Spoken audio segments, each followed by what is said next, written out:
What up, guys? AJ here with the Breaking Point Podcast. We're bringing you episode 2. If you haven't checked out episode 1, we have Wes Bergman on there. We talked about a TV show I filmed with him called The Blocks. It's really great content. You should definitely check it out. But I'm just as excited about today's episode. I have my lifelong friend. Him and I went to high school together. We've stayed boys through the whole time.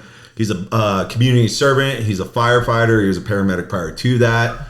This is my boy, Stephen Balue. Welcome to the show. Yeah, man. Thanks for having me. It's cool. It's fun to be back home. Right? Yeah. So Stephen moved away from the desert, but he comes up here and we do some hood rat things every once in a while.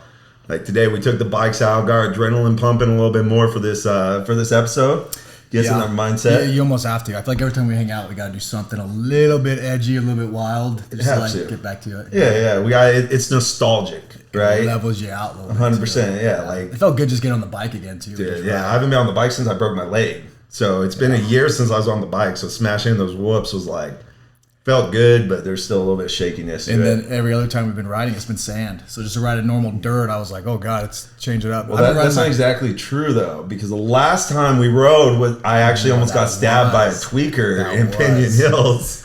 So that was sketchy. That was super sketchy. You want to tell that story there? I mean, I don't want to go too far into this, but we can get brief. So I invite you and Dominic down just to get the bikes out and do a quick little ride, right? Get the bikes warmed up.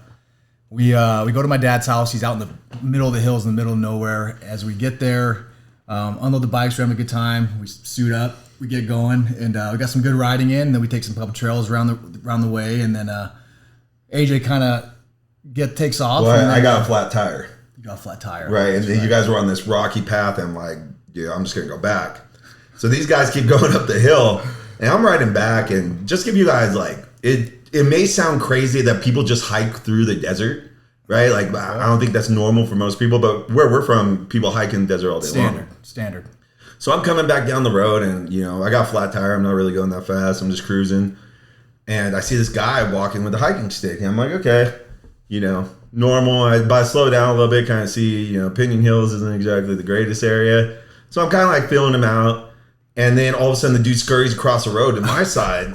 I'm like, what? And then I see, I'm like, all right, so I stop, and the dude starts running up on me. And I'm sitting here thinking like, what the fuck is going on, right? Because like I've been riding these deserts for 18 years and now? I ride out there all the time. And I left home for a few years. When I came back, I haven't been up there riding. That was my first time back in probably a year or two. Right. And I guess some stuff's changed. Yeah, a little bit. It's not the same desert anymore. But this guy, so long story short, this guy runs up on me saying a bunch of craziness. And I'm sitting here like, why is this guy freaking out? And we're like on like 10,000 acres. And this dude that's missing like 80% of his teeth is like, I own this property. Yes. I'm like, this is public property, bro. There ain't no way you own it. He's like, I saw you messing with my shed. And I'm like, oh. He's got a meth house, right? I just feel like for me it was like a big old welcome home, Right? Yeah, it's right back at home. I was like, we're back in Pinion Hills. It reminded me why I never go out up here. Right? Exactly. So me and Dominic kind of figure out what's going on. We're like, hey, we lost AJ. We backtrack, we turn around, and then AJ's bike's on the ground. He's chasing something. I don't know what it was. I just saw he was a hill people. Yeah, it was like long hair. Have you seen hills have creature eyes? Just running away. And I'm like sitting here like, oh my God. And I kind of hear AJ yelling and screaming, and my dad's there. My dad's a big burly guy. We got Dominic Reyes, UFC monster. You got AJ, trained professional. You got fucking me. I'll probably, make a good run for it, just chase someone down. No, I'm just kidding. And I'm like, okay, well, AJ's moving with some conviction. Something's going on. And then we all come to turn around. This guy's got like this pole. He had a sawzall blade drilled into a pole that he had swung at me on my dirt bike, and he broke it. So I'm like, you just lost your weapon. I'm going to fucking kill you. I've been to war. Come get this. Immediately go back to war mode, and like Steven and Dom roll up, and I'm hawking this tweaker down, and he caught me on the uphill because I was in dirt bike boots. Right, but Steven and Dom come around the corner. I'm just hawking this motherfucker down, dude. And we have no idea what's going on. Yeah, they're like, what the fuck, AJ? And then AJ's like, the guy swung, he's like pointed the weapon towards me as I was riding or whatever. And so I'm trying to be the reasonable guy. We got, Dominic Reyes, he's in the peak of his career. You got you know, me, I got my career, then I'm trying to get AJ messed up, and I'm like, wait, we haven't, like, as adults, I haven't, like, encountered something where I've had to, like, do this. This is all, like, childhood stuff, but it's like, it's what happens when you come back to the desert where you're from, you know, because, and then after, how did we get rid of him? Did we? Oh, so his mom comes. Yeah. And this dude's like 50, right? Yes. And so we start hawking down on the dirt bikes because, like, I'm like, no, this motherfucker tried to stab me. Like, this is, and so this dude starts trying to threaten to call the cops on us after he tried to stab me. He drops his phone. Dominic spins the bike around, grabs his phone, and takes off. His so mom badass. swings a cane at me, right? Like, Yeah, we got these people coming out of bushes now, and we're like, where the hell are we? And the whole time I'm just thinking, like, sorry, boys. I thought we were just having a nice day of riding, but I brought you out to some wild area with these crazy hills have eyes people that are chasing us down with weapons. So yeah, we take the phone, we take off, and then I think we're both just we're all three of us are pinning it down, and then we frisbee the phone, and then pull up to my dad's house, and then then we went back and I curb stomped the phone just out principle. Oh, that's right. Yeah, we got the last. You got the last little laughing. Yeah, you know. And then we went back home like nothing happened. It was just like us, another day in the desert. Threw the bikes on the truck and went home. Yes. But that was the last time we rode together. Yeah, today, luckily, we didn't. Today, luckily, nobody tried to stab us. Yes. You know, so it was a good ride. It was a good ride.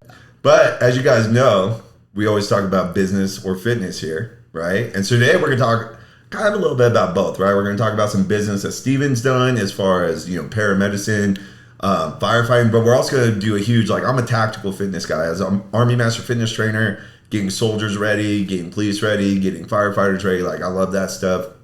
It's a way that I give back to the community. You know, obviously I did my time in the Army, but I still like to get back when I can. But Steven lives this, right? Where I've never lived as a firefighter. So he can actually, we're going to talk a lot about the tactical fitness aspect of it. We're going to compare some of our trauma medicine stories and, you know, hopefully maybe give you guys a couple more good stories about, you know, people trying to stab us or something. Yeah, it's nice to kind of not bridge the gap, like there's a gap there, but it's just two separate entities, but kind of the same goal or job in the end, you know, like with firefighting and paramedicine. I didn't know emergency medical services when I was younger. I didn't know how, like, you get into all this stuff, you know, so it'd be kind of interesting. I mean, I was wondering, how did you get into being in the Army and going down that route? Yeah, that was one of my options, you know. Yeah, definitely. So I come from a whole family of veterans, you know, and we grew up kind of I guess Korean style where everybody has to do one term, right? Of some kind of public service. You know, you get back to your country, you know, you show your patriotism. I chose the Army. I went as a medic, and I couldn't tell you why. You know, like it just felt right. Yeah. My GT scores were high enough for me to pick whatever I wanted. And they're like, I think you should get into this nuclear, you know, basically working with nuclear weapons and stuff. And I'm like, I have no interest in being around radioactive material all day in the slightest. They're like, no, when you get out, you make $250,000 a year. I'm like, there's other ways to make $250,000 a year where you don't have to worry about literally like getting your eyes burned out of your skull and like becoming, you know, one of the hill people we were talking about earlier. And so I just kind of went medicine because I was like, you know what, this feels right. Like, I feel like it'd be badass. And, you know, luckily I did. You know, I actually became, you know, arguably one of the top 1% of the medics in the Army when I got my expert field medic badge. So less than 7% of the military of the Army. It's a 2-week test. And if you miss one step on a 7-page task list and you do about 42 steps a day, or 42 tasks a day, Jesus, then you fail.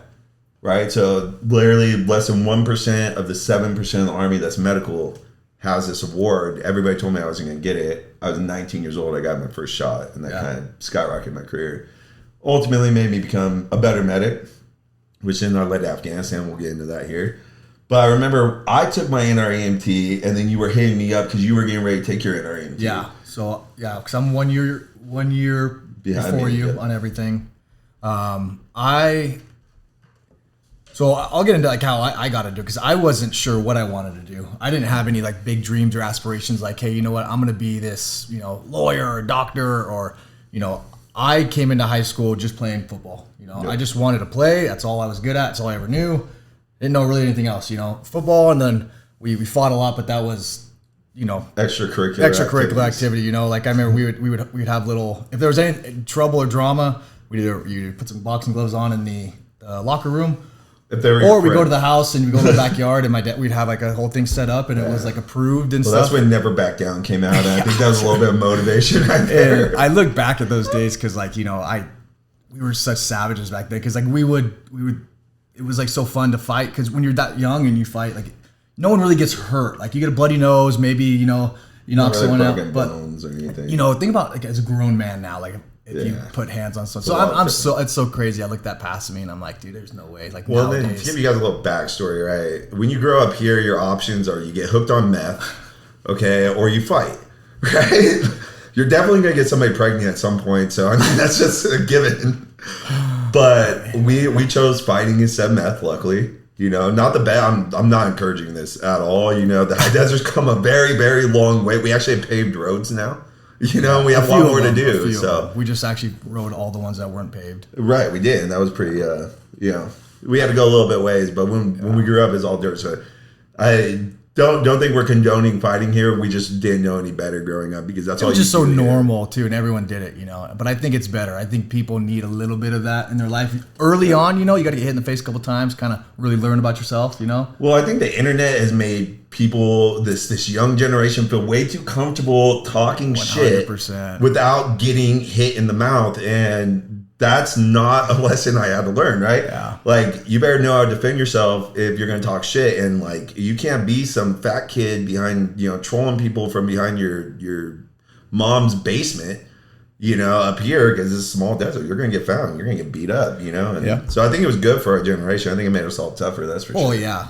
That whole generation. Because we're like that kind of we're like the pinnacle before it kind of shifts because the internet just started coming out. Social media started getting big. Like everything we were was starting to get like, days. It was like that was getting popular. And then that was the downfall of everything.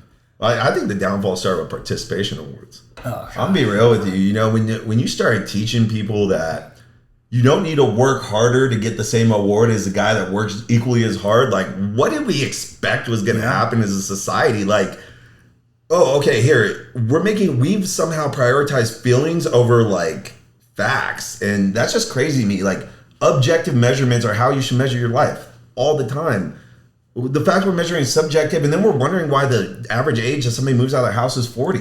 Yeah. Like, what are you talking about? Because you're getting your feelings nurtured the whole time instead of actually having to work harder. I swear this started with participation awards. Yeah. Yeah. When I see online this girl post, like, thank you to the girl who called me this and called me that and who did this to me, like, because she was bullied, and then she shows this picture of her of how successful she is now and all this stuff. And I look with back at that and I go, yeah, exactly.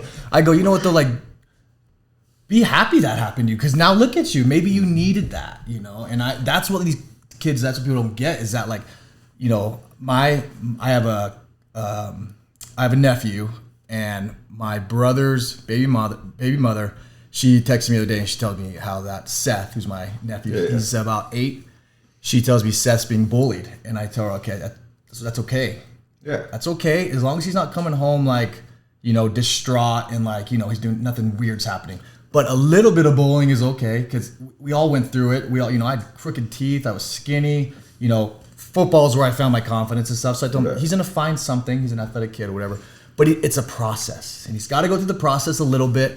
To an extent, because we all did it. Like, some people got it worse than others, but like there's something that he said on the other side of that when you come out to the other Well, and the whole, you just get character. Like, I'm going to be 100% honest with you. Yeah, look where the jocks are. Like, look at the guys that weren't getting bullied.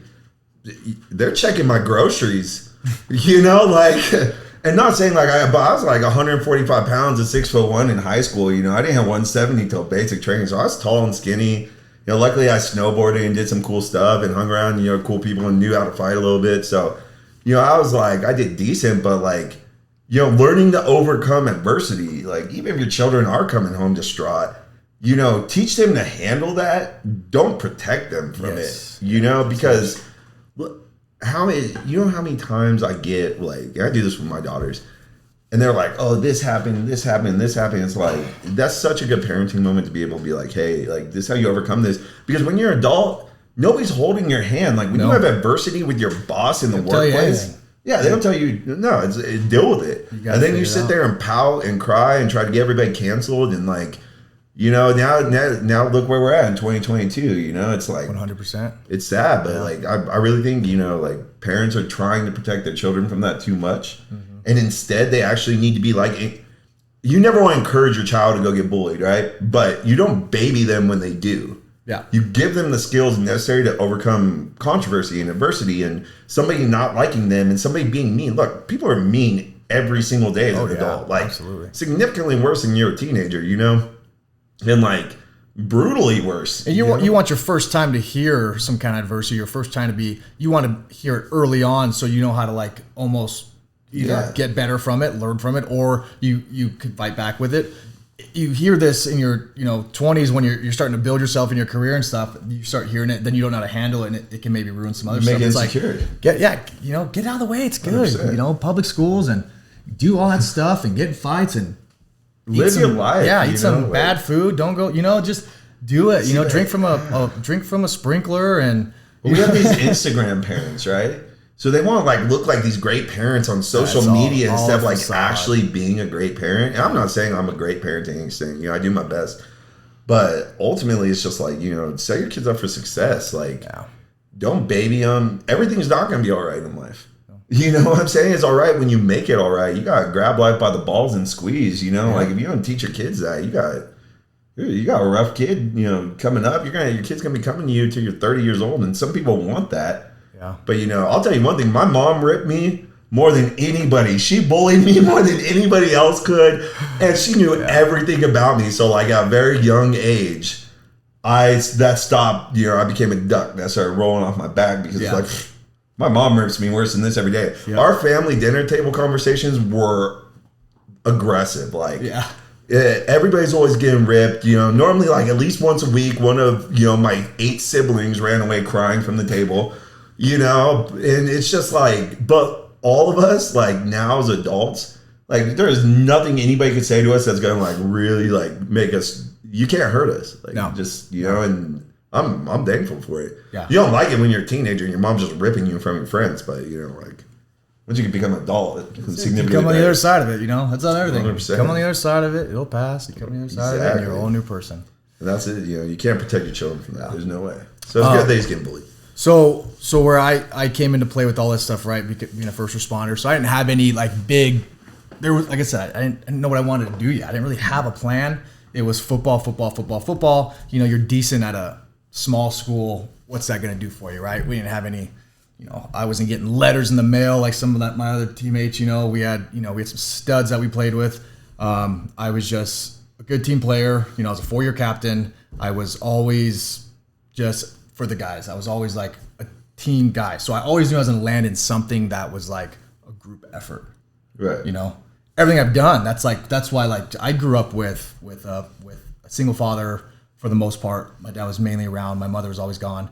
And then my brother. And then my dad would work to support us, so it'd always be just me and my brother. So like I didn't have much family, so like when I call, like that's why I call people brother, or like, hey, brother. That's real because that's my family, that's my brothers. Like like I call you brother, like that's part of my immediate family in a way, because all our families either out of state, far away. But we have a small family to begin with. Well, just because you're blood doesn't mean you gotta like each other. That's true. You know what I'm saying? Like you could love somebody without liking them. Because me and my brother grew up hating each other. So imagine like you having two. We're Irish twins. We're 4 days from a year apart. Me and Sean. Damn. So we grew up I liked everything the opposite of him. He liked everything the opposite of me. We just did not get along. We butted heads and we fought all the time. So we'd go home from school and my dad's not home. It's you and your brother get an argument. You got to squash it right there. But we start throwing punches. Yeah. It's either like fight to the death or like it would be, I was a better grappler than him. I had more training. So I would hit him a couple times and then I'd pin him down for about a half hour till he fell asleep, or my dad got home. Right. Because he's a big guy. You get him up, then you got to run from him. And so it was always a trained thing. The good thing was he wasn't athletic, so I feel like you could have got away from it pretty good. So that was the gift that I got. Sean. Yeah. So going through high school, and I'm never thinking about a career. And then it comes to my sophomore year. I'm playing varsity. I'm stoked. I tear my ACL on the second game. And then my coach asked me, he's like, Blue, what are you going to do now? doctor initially said I couldn't play again because there's like string cheese in there. And they had to do a full reconstructive, take a piece of my hamstring out and put it as my ACL. And I thought I was done. I had no confidence in my leg. It was like the pain and everything subsided. I started building muscle around it, but the cuts weren't there. Stuff wasn't working. I played like skill positions, like either, slot receiver. I'd run the ball a little bit. I'd, play safety and linebacker was my main positions. So I had to do a lot of lateral movements. I had to go up and down a lot, and especially when I'm playing receiver. But I never really had jukes. I would just run straight. That's why I got tackled all the time. Couldn't go lateral, so I just go straight. So I'll get you 3 yards. I might not score you the 80-yard touchdown. We give Jay Waddell the ball for that. Yeah, exactly. So what we get to that point, and then I recover. I come back my junior year. I play. Everything's good. I come back my senior year. Play. I got like every junior college in the friggin' desert and like within like a 10-mile radius hitting me up, wanting me to play safety or slot receiver, and I'm like, man, this is like, I wanted like, there's no big colleges hitting me up, I didn't really have like the grades and the academics. I didn't really have the mindset to go to this college. I just thought it would happen. Everything in my life's already worked out so far, and I just figured if I keep going, it's gonna happen. So that senior year, my football coach came to me. He's like, Balue, what are your plans? What are you gonna do with your life? You kind of have a couple months figured out. And I told him, I was like, I have no idea. And he goes, and so this time I already told Chafee I was going to play with them. I was going to play safety. I started like going to some of the practices. I was like number 8 for safety. I'm way in the back of the line, and then not gonna get played. And this is like senior year, like summer, like school's ending and stuff. And I'm like, what? Like I'm not gonna get any play time. This coach like pumped my head up, like calling me and stuff. And I'm like, it's a junior college, but it was whatever. I still wanted to play the game. My knee wasn't really doing it. I needed to make some money. And then my coach goes, why don't you take my EMT class? You'll be really good at it. And I told him, what's an EMT? I had no idea. EMT, emergency medical technician. Like the little guys drive the ambulance around. I didn't even know what that was, dude. Like there's no jobs up here. We don't have these big, like, out here it's such a small area, And so he enrolls me into like college, does all that stuff because I have no idea how to do any of that stuff. And I apply for financial aid, all that stuff. I get in, I take his EMT class, and I'm like, oh, this is rad, And I do some ride-alongs, and then I do a ride-along with like Mercy Air, with the fire department and the ambulance. I fall in love with it. I'm like, this is what I'm going to do. This is me. This is great. I feel like it's rewarding. I'm like, it's checking all these boxes for me in my life. It's, great career. It's always going to be there. Benefits, all this stuff, kind of safe, but also makes me feel like, it's worth it. All the hard work and the effort's worth it. Right. Finished his EMT class. I started working for Care Ambulance in Orange County. That's when I moved down to Orange County right away from the high desert. It's my first time getting down, It was a big deal from where we're from. It's called getting down the hill. We go down the hill, and everyone's like, what the hell does that even mean, The Cajon Pass. You go down the hill. Getting down the hill is a big deal. It's a giant ass hill. Yeah, it's always got traffic. Hill. Yeah, but it's a big deal for us. And so that goes on. 2 years go by, and then my buddies are like, hey, do you want to go to paramedic school? And I'm like, are we ready? I'm like 20 years old. Like, I can't even drink yet. We're going to be like giving grown men advice and giving medicine, and, I don't know if we're ready. So we do it, we take the paramedic class, and that's like all these things like lead up to like, it's so important. Cause like, what if I didn't take that? What if I said, oh no, I'm going to wait, and I never did it, but I just went on a whim, and I was like, all right, well, let's do it. And I'm always going to make it work. That's like my mentality. No matter what decision, there's no wrong decision in my eyes, because you always have to make it work. If you pick the wrong decision, say I didn't go, I still would have made it work. I ended up finishing it. 21 now. I think going to turn 22 soon. It's about a year long. You got to do an internship. You got to go to school. It's like 6 months didactic, and then you do like a 6 month like clinical rotation. You got to ride. I did my internship with the fire department that I had to do like 20 shifts with, and they have to like precept me and tell me, okay, he's good to go. He knows his stuff. He ran this many, and there's like a checklist of what, okay, you start this many IVs. You guys intubate this many people, all that stuff, right? Your skills testing. It's skills, all that stuff. And then from there on, I was like, that's when I kind of fell in love with the fire department. I was like, I did my internship with the fire department, and I was like, wow, like this is rad. These guys are all coming together as a family, eating dinner around the table. They're self-sufficient guys. They cook for themselves. They shop for themselves. They make it work.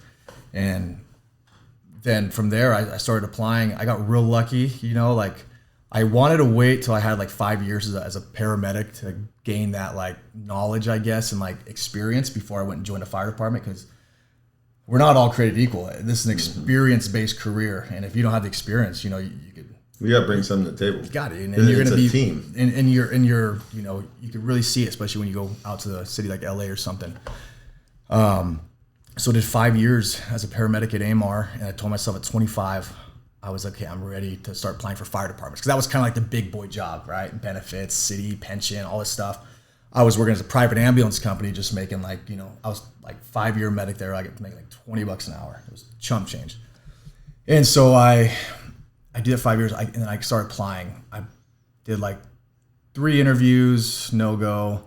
I get number 2 on a list in Rialto, and then I get the background investigator hits me up and tells me, oh, you have to get your tattoos removed if you want to go on with the hiring process. And I said, you gonna like pay for it? And they said no. And I'm like, oh, that's so. I started realizing too, like at a young age, because everyone, like my whole family's tatted up, right? My mom, my dad, everyone's got tattoos. My brother, everyone's got a bunch of tattoos. That's how we grew up. No one told me no. It was a natural, normal thing. When you turn 17, I got my first tattoo. In high school, I had half a sleeve. It was just what we did. And I got my chest done. Me and my dad both sat next to each other. The dad tattoos my dad, the son was tattooing me. Like, it was like, you know, one of those things. This is what we did. So no one told me no. And then I get like, now I'm like, okay, it could mess up with jobs, you know. When I'm getting in this career, I had no idea, but you know, it worked out. I eventually get hired down in LA, and so I've been there now 4.5 years. Nice. Yeah. So I love trauma medicine. That's my shit. Yeah, right. A lot of that. I'm not clinical, but let's talk about what's the worst trauma you've seen in what 8.5 years now, 9 years being on a ambulance. Yeah, my whole adult life. So it's all perspective, because depends what you think is bad, but like you gotta understand the class 1 department, or like just being a responder in these cities, is that 911, you go to everything. You know, guy jumps off building, you know, splatters on the ground, you go there. Guy hit by train, you go there. Guy hit by vehicle walking, you know, there's a lot of homeless in LA getting just smeared. You get, you know, there's a lot of gangs in South Central, the south end of it. You know, they have shootings going on all the time, stabbings going on all the time. So at first on early in my career, I remember my first like train incident, like first seeing like a person just like smushed by a train. Yeah, like you know, like body meets opened up. Yeah, and that was like weird, because there's like smells that go with it, and you don't see a person anymore. And that's what I started realizing when you see all these traumas, is that you don't really see a person anymore. You kind of see like it's There's just a plumbing part of problem it. for Yeah, me. it's just kind of it's just there, you know. It's kind of like just like part of the job. Okay, this guy sprawled out on the ground, he's all jacked up, but it's like, you know, my job, I got an IV, give him some oxygen, take him to the hospital. I'm this ambulance, and I'm the middle between him and there. And that's like how you look at it. But I mean, to answer your question, as far as like the gnarliest is, there's a big psychiatric issue in Los Angeles, and there's guys that will jump off overpasses, and we have like big rescue cushions, like bags that will hide and we'll try to catch them and stuff. But we've had a guy where we're standing there, and they don't aim for the bag, they want to kill themselves, right? Yeah. So we have the bag, and it's pretty big, you know, it's got a good probably, you know, 20 feet to work with to land on this thing. And so we're under the bridge, and we're like looking, there's a spotter down the way, you know, and then we're underneath. And then when this guy gets close, the spotter gets a signal, then there's like 4 guys all like holding the bag, and then like there's blowers that puff up this bag to make it big and cushiony, right? The blowers have to move too. So we're like, okay, oh, he's moving. And he just phew. Yeah, moving all that's gonna be rough. Yeah, so and there's a sound that comes with that, you know, because we don't get to see this stuff right away. We get there normally aftermath, right? Like, you know, fires and stuff like that. Like the body's already burnt, or like we get there like when they call 911, when the emergency's already happened. So to see some of the emergencies happen, it's like, oh, that's something we don't get to see every day. Right. Yeah. Exactly. No, and that's So that'd be pretty bodies dispersing, I guess, would be the call that a meat puzzle. Oh, yeah, like his leg. Because what we have, like, sometimes you'll see it. There's like if someone gets you know, dismemberment, we gotta bring that to the hospital. Yeah, you bring it all. So you know, you're tourniqueting and you're bringing a leg if you have to. And a lot of times, like I've had a car accident once. This girl's wearing sandals, and she just had a little bit of front end damage, and her she's like, my foot really hurts, and like go to pull her foot out, and it was just she's missing just her pinky toe. Just got whatever it hit like a corner or something, just took it right off. And those get me, you know, like the little injuries like that, you know. Oh, those and burns. Burns are rough too. Burns, like, you know, if they have a smell. Well, that you'll never, that never leaves you. Yeah, it has a smell. Then you see what could possibly happen to a human after like nature, and it's just brutal. Yeah, the smell of so in Afghanistan they don't bathe. You can smell them. You can smell them in general. I've heard that. You know what I'm saying? Like just when they're not hurt, you know, they smell pretty right. But they're third world country. They don't have plumbing. They don't have sewer. They don't take showers. They actually wash themselves with henna. So they're like literally all like covered in red stuff, and like their hands are red, and they bathe down by the like their form of bath, like splashing themselves with water from the river, and then like a dead cow is floating by these kids as they're in there playing and stuff. And it's like, you know, it's a totally different experience. But oh yeah, I could imagine the smell of burnt Afghan flesh will never leave my nose. Yeah, and we just smell the burnt hair alone smells so bad. Now you put skin and guts and other stuff in well, and then just like ripe skin. God, you know, like just like leather, 35 years leather. of like not bathing Never and just living sunscreen. in like 120 degree weather. Oh, it's brutal. Yeah, where you're sweating all the time and like, oh yeah. So that'll never leave me. My worst. So we deal with a lot of IEDs, right? You know, so people get blown up. So you see dismemberments from cars. You know, that was common where we come in Afghanistan. That was almost a weekly occurrence. But there's this one dude. One dude actually blew himself up trying to plant an IED for us, right? And they took 20 minutes to bring him to me. And so this dude, so a huge thing that happens in explosive injuries is called barrel trauma. And that pressure from that bomb will actually explode your internal organs. And one of the biggest one is your pelvis gets crushed, it snaps an artery, and your bladder gets blown up. And you could hold like 80% of your blood in your pelvic region. Yeah, it's like 6 liters for an adult male or something. We're 100%. Yeah. And like, so you have pelvic splints. So this guy blew his legs off. They wait like 20 minutes. So this dude's like barely bleeding. I had to like emergency cricothyrotomy. I had to IO him. I had to put a freaking needle in his sternum and pump the fluids in through the bone. And it's funny because we're sitting there and like some of the new guys, you know, like this was about like, 30-second casualty or something crazy, right? Out there. And so I'm used to just calf muscles on my arms, and like if I leave a casualty, I'm covered. My whole arms, probably part of my face, blood.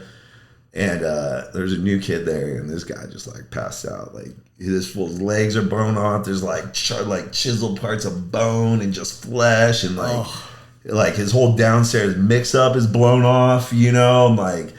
It was crazy because that one was crazy because one, I gotta do like emergency cricothyrotomy, which is like, that's so rare to be able to do. I'm 21 years old doing mild surgeries, you know.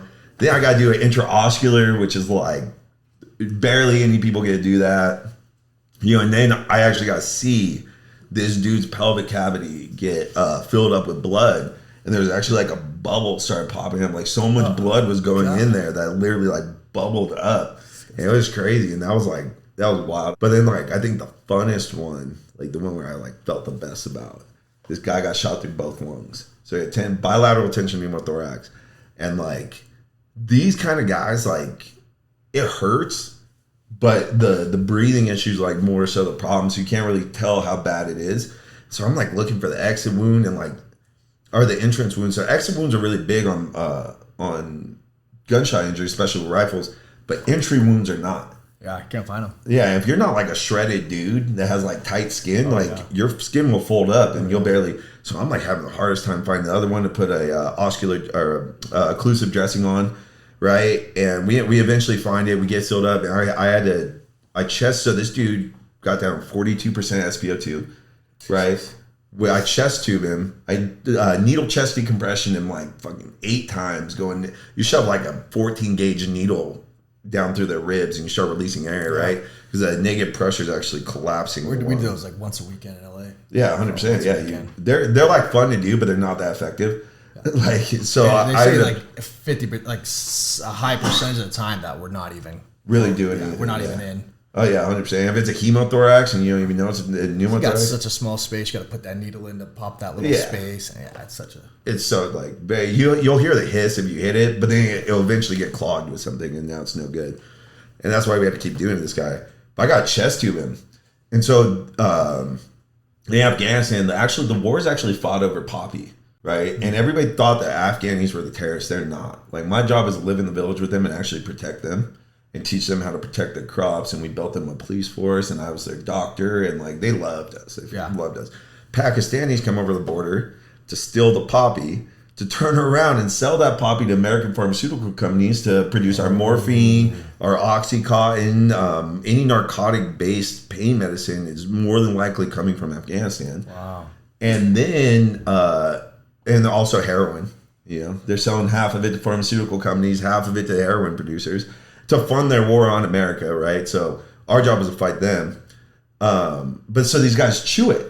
They chew the poppy, right? And like hashish is like the poppies mixed into like the tobacco. And so like morphine doesn't work on these guys, right? Like they have more benefit out of aspirin than they do morphine. So I had to chest tube this dude with no narcotics. Wow. And so I'm spreading this dude. I bent my forceps, spreading this dude's chest apart, right? And so like they're about to collapse. I shoved my finger in the hole and like had to replace my finger with the chest tube. It's just so gnarly. They just give us a little tiny needle and we just...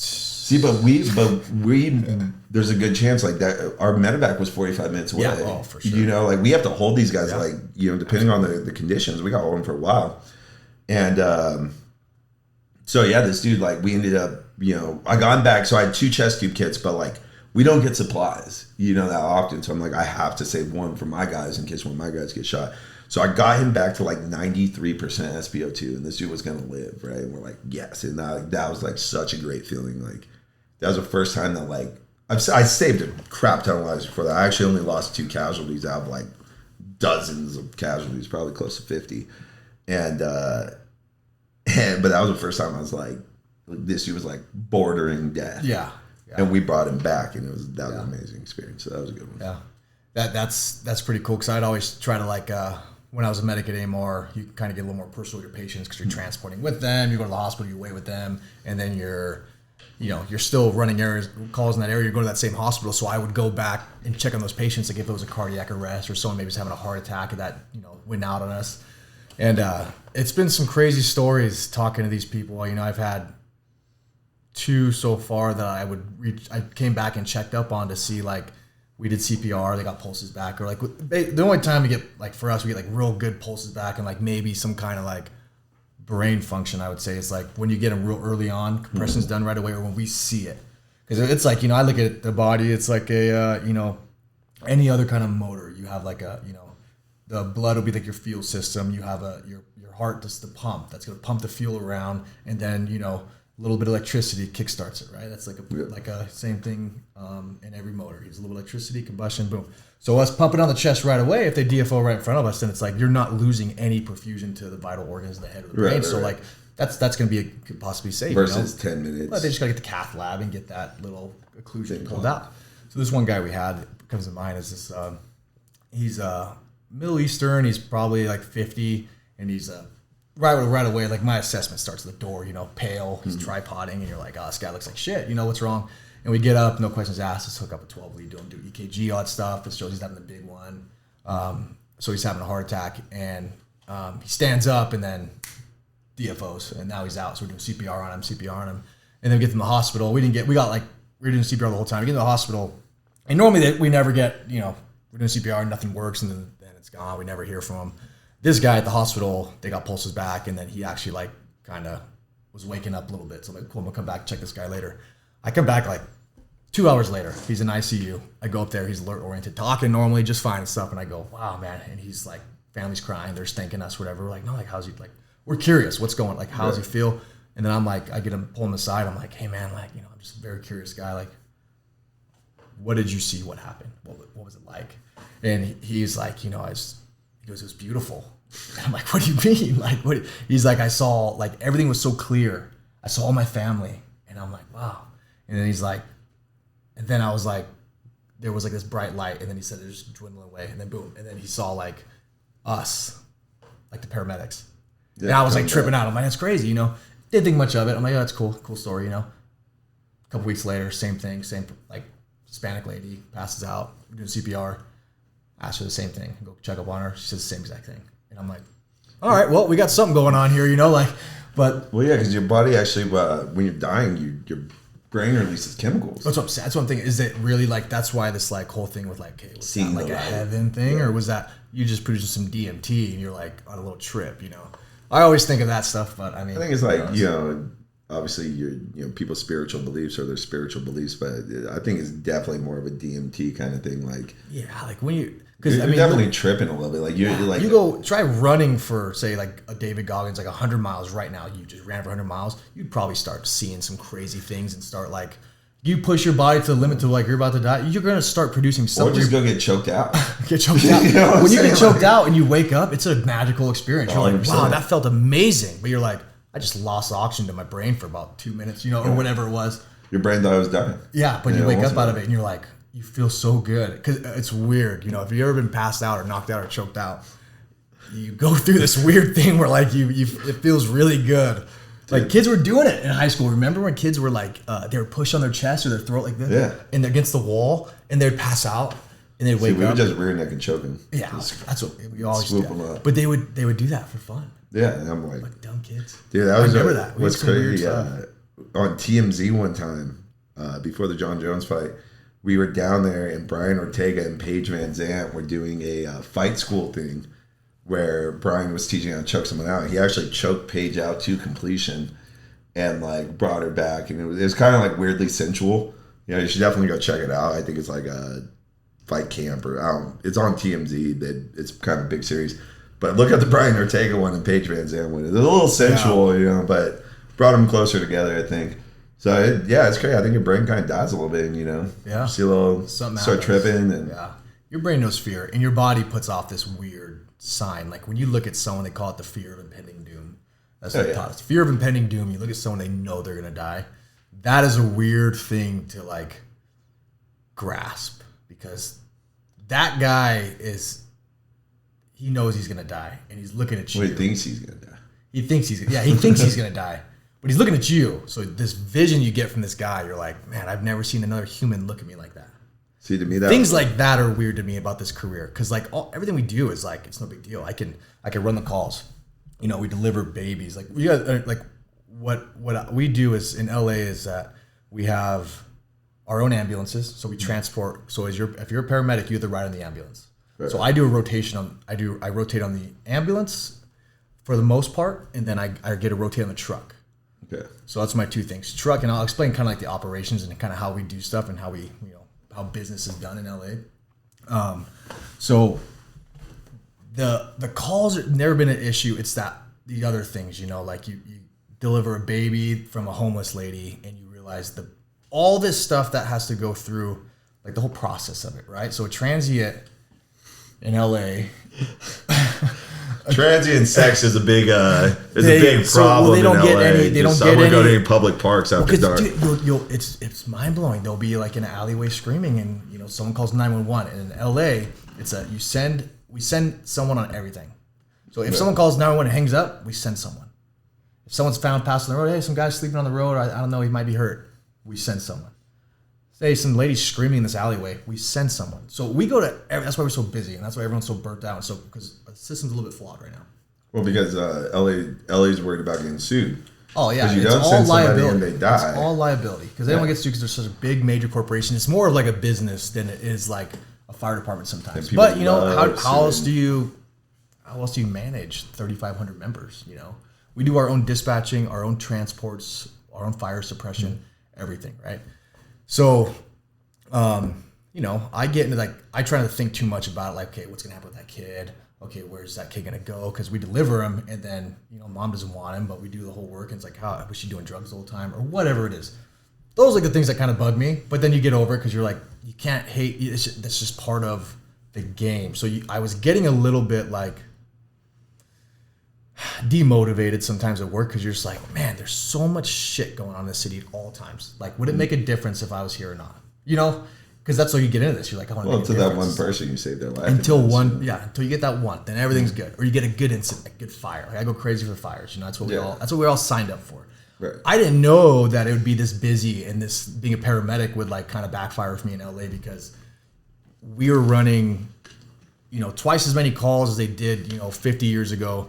And we have, the city keeps growing and expanding, but our fire department, we have what we got. Right. And so we can't keep up with the expansion of the city. And they keep building and they keep building. So we do everything in LA. It's a class 1 department. We have everything from like a high rise. We have, homes. We have to know electrical problems, water problems.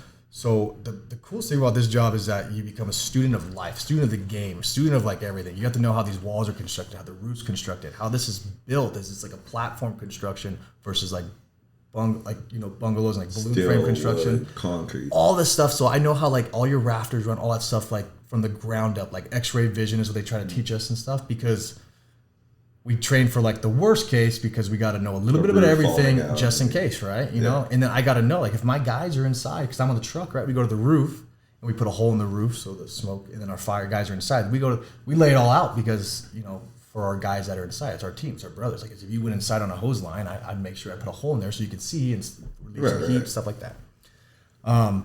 So at my station we have that's a task force with 2 rescues, right? So it's a big station. We can have, anywhere from on the truck, we have on the light force 5 members, and then we have a 4-member engine, and then we have a rescue with 2 paramedics, then we have a rescue with 2 EMTs. And that's kind of like our station where we cover, that's what you get. And then all the surrounding stations too have the same stuff. So the cool thing about this field, what kind of like interests me so much, is because like you become like this student of life, like I said, but you become like you separate yourself from society because you know a little bit more about everything. Like you're a jack of all trades, they call it. So like I said, like I have to know how this house gets electricity because I got to turn it off. Right. Everything I have to think of everything as like safety in like my life. Yeah. Because something simple, I've been shocked by 110 volts. It fucking hurts a little bit, like it sends you back. Definitely not. But now you put 220, and now you put 220, you're gonna blow your shoulder out or something's gonna happen. You have to understand somewhere. So if you don't understand, that's your ass. No. So it's like when I do everything, it's like, hey, what's my first thing? I go to a call, right? We get a house on fire or something, right? I'm on the truck, we pull up. What's my job? So my job's going to the roof. What's preventing me from doing my job? Okay, well, there's a fire there. There's a fence here. There's something here. So you got to learn how. That's why you train. You get good at finding all your scenarios or what ifs, and you got to get good at all your what ifs so you can finish this final destination, puzzle. What you want, right? The puzzle, professional problem solver. So, and then my last thing is what's going to kill me. So I think of all that stuff first. What's my job? Okay, my job. If I have the hose line, my job's to go inside the house, put the fire out, right? What's preventing me? Oh, the door's closed. Okay, I got to kick the fucking door in, or I got to cut it. I got to do something, right? And then once I get in there, what's going to kill me? Then that's all my safety measures. Everything's working in conjunction together, right? And then you get to the point of your career. Like I said, I've only got 4.5 years on. I've learned so much in 4.5 years. Unreal. Your first year of probation is insane. It's absolutely brutal. They break you down. You can be as cool as you want, dude. You can be this cool guy that comes from high school. Just because you're cool doesn't mean they need to be. No, dude, I'm still not cool, man. My guys they all think I'm probably a goofball. But so like, you can come out of school, they don't care if you're a prom king or if you're a 4-year cat. They don't care about anything. You get there, it's paramilitaristic. They break you down. Your life starts over again. Yeah, it starts all over. They break you down. You shave your head, just like military. Shave your head. You go through the tower. You get your ass kicked. And you're learning everything, and you don't know anything. So you feel so dumb. You're low, but then you're learning. You're building yourself up.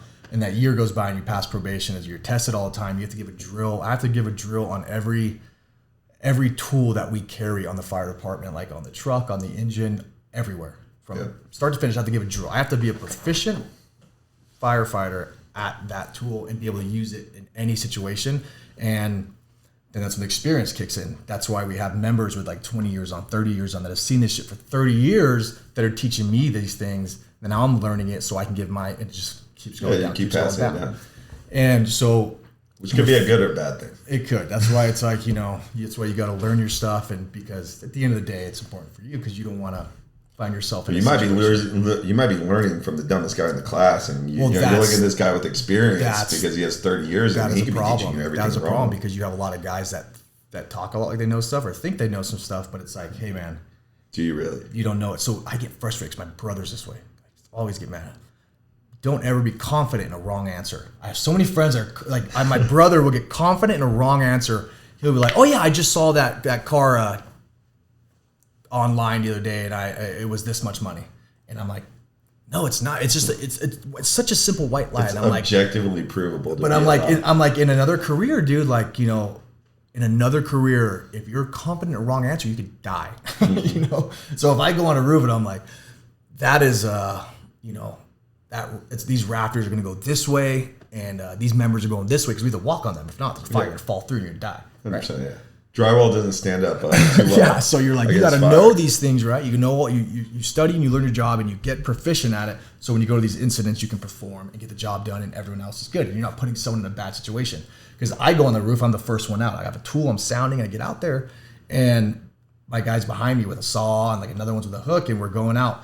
If I'm on a big commercial building, there's certain members you have to walk on because it's just sometimes just plywood with like rafters that are only 2 feet apart, and then you have like certain like members that you have to walk on. Yeah. So if you don't know that, you could really hurt someone. You could like get someone easily. killed. You could fall through. So that's why, like, you know, I never wanted to be that guy. I never wanted to like. You never be the guy that fucks up so bad somebody dies. Yeah, you know, not that you live with that, but it's like that's like doing your job, you know. So. Well, it happens a lot in war. Yeah. So I was like, you know what, I probably around like year 2, 3, like probably year 3, I started getting comfortable with everything. Okay, things starting to make sense. It's like getting good. They say it takes about 5 years to be like a real good fireman, but it's perspective. You know, it's how much effort and time you put in, because, you know, my 4 years can be a lot different than someone else's 4 years, you know. But at the end of the day, it's like in LA, you're still a doctor if you get C's. True. You can make it through those 4 years. You can be terrible at your job. That's true. You just survive. That's You're true. surviving and thriving. LA has so much stuff too, dude. Everything's early 1900s. Like, you know, houses are all built early 1900s before, and they made all these like earthquake ordinances because we always learn from past troubles, right? Yeah. Earthquake happens, and they go, okay, now we got to reconstruct these buildings better. We got to start doing stuff. So we're trained and learned of all those ordinances and all these like things that are put into play now to protect, you know, the buildings and people inside of them. So we're forever like growing on the knowledge of like building construction is huge, you know, like water systems. You know, we got to know like where hydrants are at, how far apart they are. You become like a real big student of like all these little things. You look at life a little bit different. Vehicles, you know, how into, you know, electric vehicles, we got to shut the power off of some of these stuff when we're cutting with the jaws. Yeah. Like, tools. So like, you know, you got some electric vehicles now where the power and the energy's in the back. Yeah. And so, you know, you got to know that stuff for, you know, hey, I don't want to get shocked. I don't like electricity, man. So my thing was like, you know, I'm going to learn so much to where like, hey, I won't ever get hurt or hurt someone else. Cause I can get hurt, but if, hey, say I do something dumb and I hurt my partner, my buddy, my brother, you know, that's when it's bad. Well, yeah, that's when you just feel shitty. And that goes back to the participation awards. You know what I'm saying? Like work ethic. Like you establish work ethic when you have to work harder to get rewarded for it. And like that's something we've just taken away. Like, yeah, there has to be a standard too, you know, like a standard in something, because everyone says like, okay, like a doctor, like does everyone become to get to be a doctor? Like, no, you know, does everyone get to be a firefighter? No. Does everyone get to like go to the military and do all stuff? No, there's a standard for everything. You can't go below that standard. Like the standard has to be, okay, read and write to do this job. Yeah. To go to this next job, it's like standard has to. Especially there has when you're to be a standard. with like lives. Because you open the floodgates up. You open the floodgates up, and then, you know, it's not good. You know, you lower the standard, and now society just keeps going in the circle, and we start going down. We roll downhill because 100%. there's no standards. Well, yeah, we haven't had standards for a long time though. You know what I'm saying? You can just see it on a day-to-day basis. I feel like. Yeah. We won't hype on that too much. That's a whole other conversation. Yeah. But badass. So let's talk about some fitness stuff, right? Because so I know you guys do a lot of CrossFit style stuff, which is CrossFit actually started the how CrossFit got to where it was based off a lot of tactical fitness, right? For us, like, you know, we have to have power, you have to have strength, you have to have endurance in the military and fire, police. You know, these guys, you're carrying all this crap up a ladder. You know, that's both strength and endurance. You know, you just never know what you're going to deal with. You might have to carry your buddy out of for us, I had to drag dudes through like cornfields, you know, while getting shot at. I'm shooting with one hand and dragging these dudes with the other hand. So like, the training is different, you know. Yeah. And I think a lot of yeah. people like, and CrossFit is like very similar. I've seen like you and your friends doing like CrossFit style, but Yeah. I also see you guys work out the Firehouse. So like, what kind of focus are you guys putting on, or like who's running your training program? Yeah. So it gets different once you're like on probation versus off probation, but like we're big on CrossFit. So like when you get hired, you go to the academy, right? For us, it was a 22-week academy, and you're doing PT every morning, and it was very, very built around CrossFit and like a lot of stretching. So we're trying to like, it's always used to been like, you know, you just go run for miles, like military. Now we're getting into like, okay, you know, a lot of guys are messing joints up, shoulders are going out, knees are going out, so they go, okay, they start going towards this more like CrossFit stuff, build your endurance up, and we're kind of seeing like, which I'm seeing kind of, you know, like it just, when I got there, it just started going to CrossFit. This was 2018. CrossFit was like pop huge, you know, like CrossFit got real big, like right before, like, you know, years before. Well, CrossFit actually got like super big in like 2011. Yeah. But it was really big on the East Coast. Like getting into the fire department, I think, because they used to, they changed the whole, they told me they changed, like that was what they were changing the whole, like how we work out and stuff. Public service was actually really like military, every form of public service. They were scared of it because it's high intensity interval training with functional lifts, which has like this huge room for error. Yeah. Right. And then like these dudes go to like a 2-day class and all of a sudden they're like a coach. Right. And yes. Like, we look at like, okay, so you go to a fire, you're not going to be doing 3 hours of just grueling work. It's normally like, you know, 10, 15, 20 minutes tops of just brutal work. Right. So, and you're suited up and, you know, your breather weighs a certain amount of pounds, you know, your jacket, your pants, and then they're super insulated. So it's heavy and it's hot and it's like non-breathable. So it's like you're losing a lot. So my thing was like the physical fitness for me was kind of tough because I've never trained with that much gear on. So it would just set me down. Like it took me a while to get like in good shape. And then, so the CrossFit, that's what they kind of geared CrossFit towards. Like, hey, you know what? When these guys go to work, they're doing stuff and they're pulling and they're doing all this like CrossFit workouts. So we'll gear the CrossFit, like the workouts towards CrossFit. That way their job's easier. But we're seeing a lot of people like getting kind of weak and like passing out like in these fires lately. So maybe it's like, okay, we need some more endurance exercises too. When now being off probation and stuff and like kind of got away from the CrossFit stuff, because like my captain's real fit, so he'll put us through a whole CrossFit workout and like it's good, you know. And we got some guys that show up every day at like 5 a.m. and do workouts. I have kind of my own routine, you know. Right.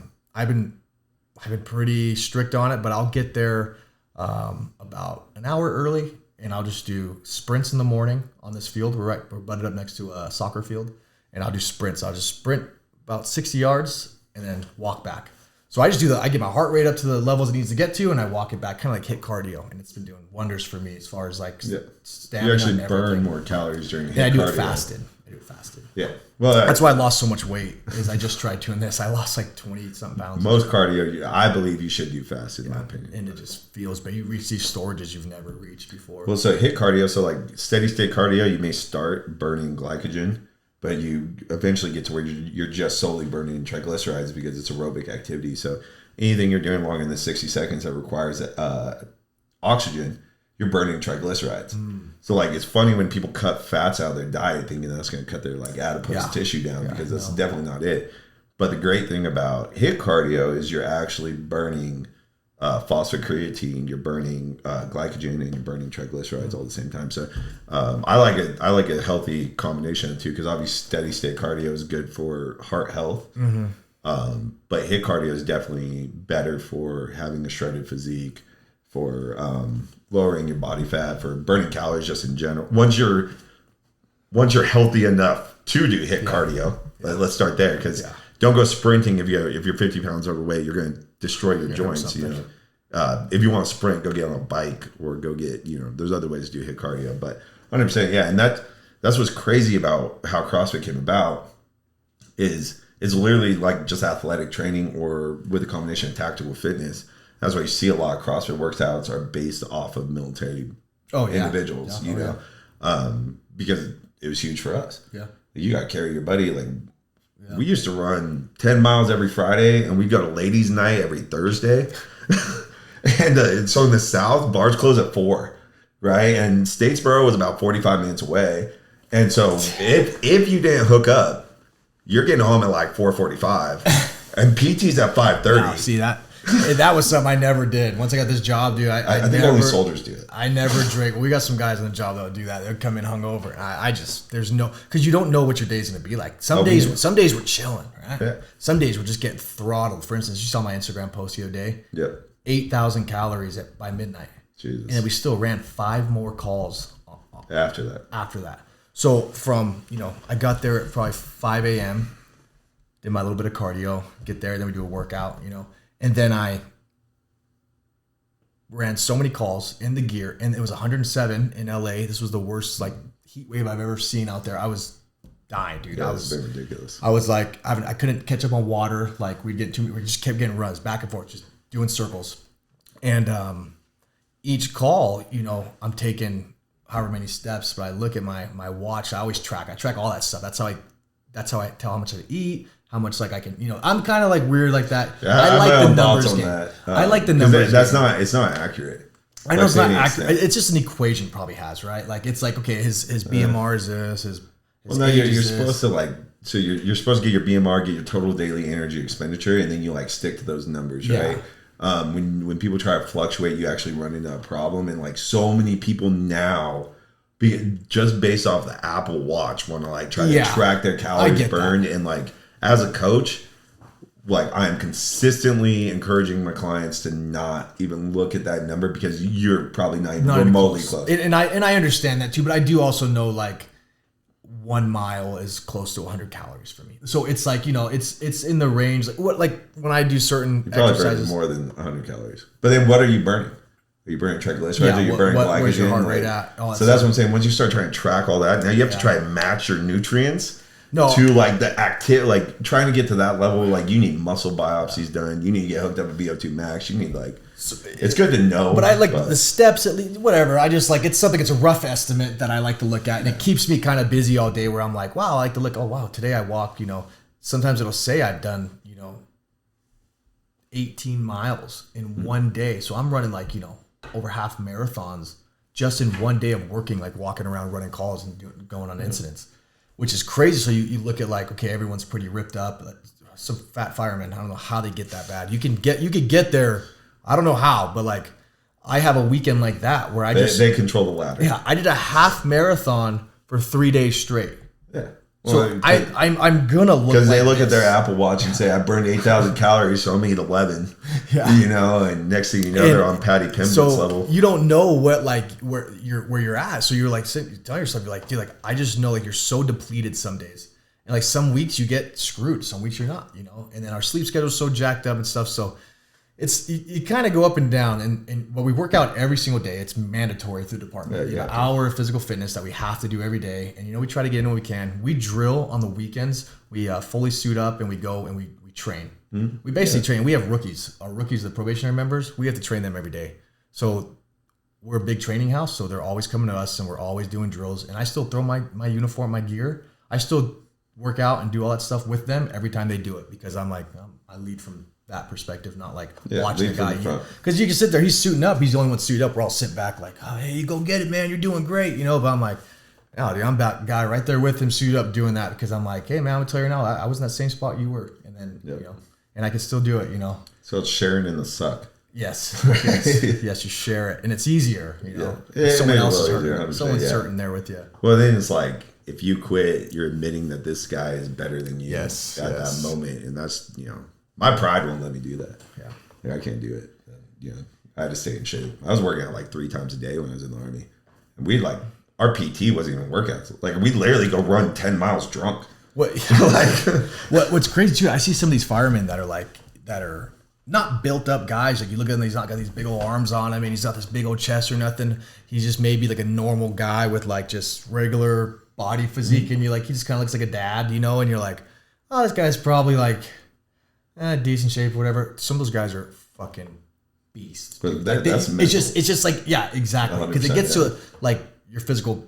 Yeah, this guy maybe can't bench 350 like me, but what he can do is you probably outrun me by 6 miles. But you look at him, you're there's no fucking way that guy. Well, just because he just doesn't stop. Some of these guys it's another level. So we call that farm fit. Farm fit. Yeah.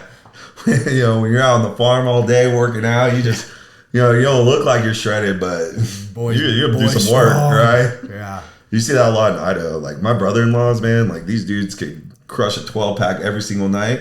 Go try to go hunting with them. Yeah. Go to try to follow them for 24 miles, Yeah. and then you're trying to huck a freaking 500-pound deer back, you know? One of the most. And these dudes aren't quitting. You're just sitting there like, dude, this fucking sucks. I had this buddy that I used to work with. He used to be an EMT when I was a paramedic. He was dude's jacked. He was military. He was in the army. He's got like a picture of like Bin Laden's head with a soldier's hand in it because he was there during it. He wasn't part of it, but he's a good dude, cool dude, fucking jacked, right? Physical specimen. And he used to smoke, you know, still from the military. And he was so confident all the time. He always tell me, he's like, you smoking a cigarette? And I'm like, Scott, like, dude, like, why? Like, he's like, you're so in shape. How do you do it? He's like, dude, I can outwork you. I guarantee you after 3 of these cigarettes. We literally learned to shut our brain off. This dude would go run like 5 miles after like smoking a cigarette and be fucking chilling. Dude, before PT, like literally, dude. You gotta think our whole platoon would go out Thursday night, stay out till 4:45, be at formation at 5:30. These dudes are like smoke. I was like never into tobacco, wasn't my thing, but these dudes are smoking like literally right before formation. And then we go start running 10 miles. Every single dude throws up. You know what I'm saying? Within the first 2 miles, you puke and then you just finish it. Like, I'm like thinking about it now, like, there's no way. Like, I'm not going to go do it. But when you're in that environment, like, and that's why, like, those dudes, like, it's different, right? It's like, no, you're not going to outwork me. Like, dude, these dudes will literally, like, run until they have rhabdo. Yeah. Oh, yeah. You know what I'm saying? Like, they're just shredding muscle fibers, like, and they're just, like, you know, limping in and, like, but they're going to keep going. And we have a couple sports we can play, like, that the department allows us. Like, we have handball courts in most of our stations. So it's, like, that's an approved sport. And then, like, I think pickleball. Yeah, pickleball. We used to have basketball, too. But, like, I think too many ankles are broken from that. Yeah. But handball, it's like racquetball, but with your hand. And it's a little bit slower pace. You're not hitting as hard. But let me tell you, dude, that is a gnarly workout. We play that quite often, and you're just drenched. You're in this box, this wooden box, and you're slapping this ball, and you're running back and forth, and they're putting in places you can't get to, and you're just doing that.